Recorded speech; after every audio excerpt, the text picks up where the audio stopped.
তখন আমরা তিরুপতি আইছি, আমরা এখন হোটেল খুঁজলাম, আবার রাইস, পেটও খিদা প্রচণ্ড।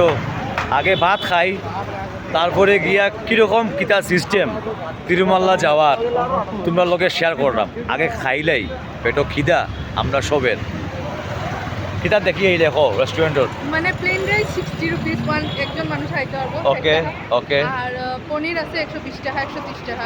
ওকে, তো ধাবা যাই গিয়া না নি, ধাবা তো খাইলেই দামা তো খাইলে চলো।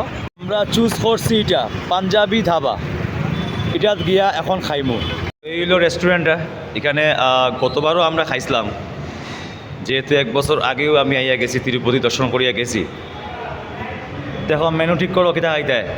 করিয়া দেখি আর বেঙ্গালোর থেকে ট্রেনে লাগে অনলি 6 আওয়ার্স, মানে এটা কোনো টায়ার্ড হইতে হয় না, আরামসে। আমার তো সব টিকিট আগের থেকে বুকিং করা থাকে, জাস্ট উঠি আর আই। সব টিকিট আগের থেকে বুকিং আছে, তো 6 ঘন্টা দাঁড়িয়ে গেছি আমরা এখানে তিরুপতিতে।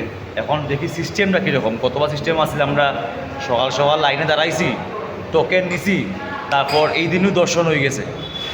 তো এইবার সিস্টেম যদি বদলিয়ে থাকে আই ডোন্ট নো, তো দেখি সিস্টেম কিনা বদলিছে নেই। এবার আমরা ভেজ থালি, এই থালি হইল 140 করি। এখানে অ্যাকচুয়ালি 3টা রুটি দে, তা আমরা রুটি খাইতাম না, এর লাগে রুটির বদলা পুরাপুরি ভাত লই লিছি। চলো শুরু করি, পেট পূজা করি, এরপরে রওনা দেই মন্দির দর্শনও। লগে পাপড়ও আছিল, এটা এখন দিয়া গেছে। তো আমরা পেট পূজা হয়ে গেছে, এখন সবে শক্তি লই লিছি আবার না তামিয়া। তো চলো এখন ঘুরতে বাড়াই যাই। ঘুরা কিন্তু শক্তি সঞ্চয় খুব দরকার, কারণ অনেক দিন থেকে বেঙ্গালোর থেকে ঘুরছি পুরাপুরি, এখন আবার তিরুপতি ঘুরমু, শক্তি লাগে। তো খাইয়া রওনা, এখন যাইলাম মন্দিরও, গিয়া দেখাইলাম কোন মন্দিরও যাই। এটা হইল নিচের মন্দির, আর তিরুমল্লা হইল উপরের মন্দির।